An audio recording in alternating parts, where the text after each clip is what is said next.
जय भोलेनाथ। दोस्तों, आप देख रहे हैं स्वर्ग नंबर 1 चैनल और आज के इस वीडियो में हम लोग जानेंगे ईश्वर शब्द का अर्थ। हमारी सबकी अलग अलग भावनाएं और हम लोग अलग अलग रूप में देखते हैं। मंदिर, मस्जिद, गुरुद्वारे, चर्च, इन सबों में हम सब लोग अलग अलग रूप देखते हैं, लेकिन चीज़ एक ही है, नाम एक ही है और रास्ता एक ही है, मंजिल भी एक है, सबका एक ही जगह है, पर नाम अलग अलग हैं। तो हमें क्या वहाँ पर देखना चाहिए ईश्वर को, या फिर हमें अपने अंदर देखना चाहिए? इसका हम अनुभव करते हैं। ये मेरा अनुभव है और हम सबका अलग अलग अनुभव है। तो ये तो अनुभव की बात है। मेरा उद्देश्य किसी भी जाति, किसी भी समुदाय, किसी भी धर्म के लोगों का मन दुखाना बिल्कुल भी नहीं है। सिर्फ समझने की बात है। आपको अच्छा लगता है तो आप समझिए और अपने विचारधारा हम तक पहुँचाइए। हम अपने विचारधारा को आप तक पहुँचाने का प्रयास कर रहे हैं। तो चलिए दोस्तों, जानते हैं कि ईश्वर का सत्य क्या रूप है। चलिए दोस्तों, पहले ईश्वर शब्द का हम अर्थ समझते हैं। ईश्वर उस निराकार परमात्मा, निराकार, जिसका कोई आकार नहीं है, वो कहता है। ई मतलब मैं और स्वर, स्वर मतलब हम जो सांस ले रहे हैं, मैं स्वर के अंदर ही रहता हूँ। निराकार कहता है मैं इस स्वर के अंदर ही रहता हूँ, 5 तत्वों के रूप में। 5 तत्व हम जानते हैं, 5 तत्व का जो हमारा शरीर बना है, तो इसी 5 तत्वों के रूप में ईश्वर हमारे शरीर में बसता है। मैंने इसी रूप में खोजा है। पहला तो ये उनका प्रमाण है रहने का। दूसरा है कि ईश्वर ही सत्य है और सत्य ही ईश्वर है। वो कैसे? एक बार भगवान बुद्ध ने अंगुलमार्ग को जो प्रमाण दिया था सत्य का, सत्य मार्ग का जो मार्ग दिखाया था उसका, जब एक बार भगवान बुद्ध चले जा रहे थे और अंगुलमार्ग के रास्ते से गुजरे और वहाँ पर वो खतरनाक व्यक्ति था, कई लोगों की हत्या कर चुका था। तो उसने भगवान बुद्ध को देखा और बोला, ए साधु रुक जा। तो भगवान बुद्ध ने पलट कर जवाब दिया, अरे मैं तो रुका हूँ, तू कब रुकेगा?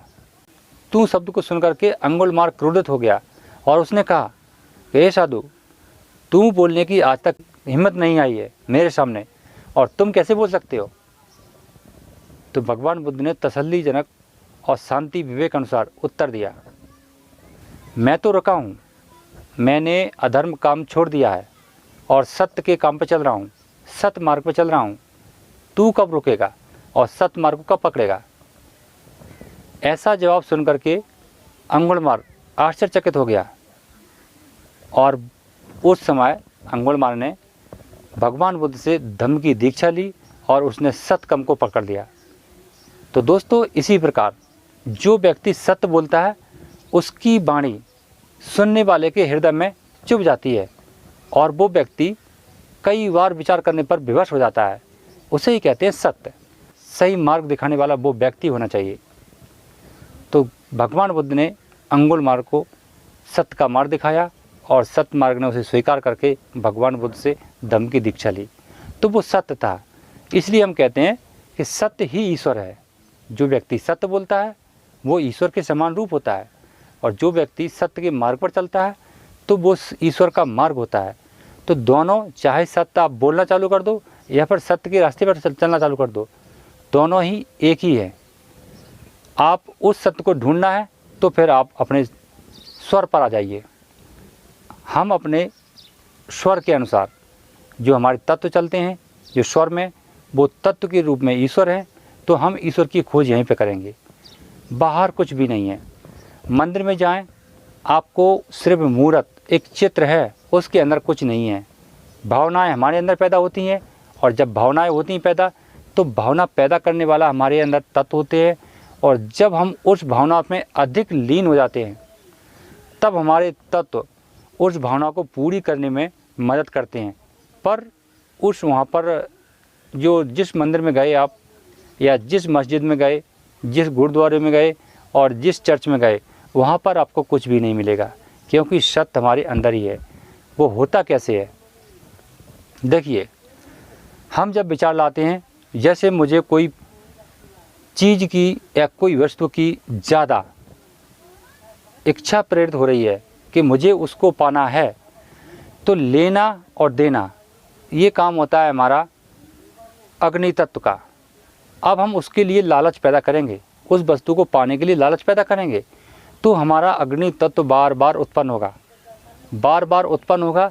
तो ये अग्नि तत्व हमें उस वस्तु से बहुत ही जल्दी मिलवा देगा, क्योंकि हम उसकी चाहना करने लगे हैं। तो आप चाहना मंदिर जाकर करो या अपने घर पर करो, आप बार बार जिस व्यक्ति की चाहना या जिस वस्तु को पाने की चाहना करते हैं वो वस्तु आपके पास आ जाती है, या आप खुद चल करके उस वस्तु के पास पहुंच जाते हैं। यही सत्य है, इसके अलावा कुछ नहीं है। अब सिरे आपको देना है, चाहे आप उस मूर्त बनी ईश्वर के रूप में उसको दे दीजिए, या फिर आप उस परमात्मा को जो आपके अंदर काम कर रहा है उसको दे दीजिए। देखिए दोस्तों, ज्ञानी पुरुष का कहना है कि अगर वो व्यक्ति, जैसे इस संसार में शिरडी वाले साईं बाबा, इनका बहुत नाम हम सब लोगों ने सुना है। इनका स्वरूप एक ईश्वर के रूप में जाना जाता है। वो कहते थे सबका मालिक एक है, क्योंकि ईश्वर सत्य है और सत्य ही ईश्वर है। उन्होंने अपने जीवन में जितने भी परोपकार के काम किए हैं वो कभी अपने ऊपर नहीं लिए हैं कि मैंने किया है, क्योंकि सत्य पुरुष यही कहता है कि जो व्यक्ति ये स्वीकार लेता है कि ये काम मैंने किया है, उस व्यक्ति के अंदर अहंकार जन्म लेता है और अहंकार इंसान को मिटा देता है। इसलिए सत्य पुरुष इंसान कभी ये नहीं कहता है कि ये काम मैंने किया है, भले उसने किया हो, पर कोई पूछने पर वो नहीं कहेगा कि मैंने किया है, क्योंकि वो कहता है कि मैंने कुछ नहीं किया है, वो तो उसने किया है, जो दिखता नहीं है उसने किया है, यानी मतलब ईश्वर ने। तो साथियों, वो इसी नहीं लेते हैं, मैं का जो शब्द यूज करता है कि मैंने किया है, तो मैं ही अहंकार रूप बदल जाता है। इसलिए सत्य पुरुष कभी भी उस काम करने वाले का जो बोझ होता है, यानी जो एहसान होता है किसी पर किया हुआ, वो अपने ऊपर नहीं लेता है, वो ईश्वर के ऊपर छोड़ देता है कि ऐसा मैंने नहीं किया है, वो तो करवाने वाला कोई और है। अब हम उसको देखने के लिए तब सत्य पुरुष कहता है कि आप मंदिर में चले जाओ या फिर कोई अच्छी मूर्त को पूजो, क्योंकि जिसका काम हुआ है उसे तो चाहना लग गई है कि मेरा काम किया किसने ऐसे। तो फिर वो सत्य पुरुष अपना रूप न दे करके उस निराकार को उस रूप में दे देता है कि आप इनकी पूजा करने लगो, और वो जिसका काम हुआ है वो व्यक्ति मूर्त की पूजा करने लगता है। जबकि सत्य यही है, दोनों ही गलत नहीं है, क्योंकि पाने वाला भी गलत नहीं है और जो दे रहा है उसको वो भी गलत नहीं है। इन सब को सत्य के रूप में देखा जाए तो फिर हमारे अंदर ईश्वर है और ईश्वर ही सत्य है और सत्य ही ईश्वर है।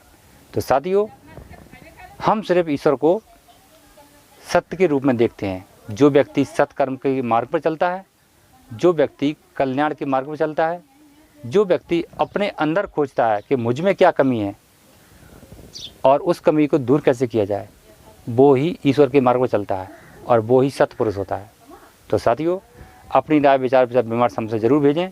फिर मिलेंगे अगली वीडियो में, तब तक के लिए जय भोलेनाथ, जय हिंद, वंदे मातरम। आप हमारे चैनल पर नए हैं, अभी तक आपने सब्सक्राइब नहीं किया तो सब्सक्राइब करके जरूर जुड़ जाएं। साथ ही बेल आइकन को भी दबाएं, जिससे आने वाले सभी वीडियो आपको सबसे पहले मिले। स्वर ज्ञान ही ईश्वर ज्ञान है और स्वर ज्ञान ही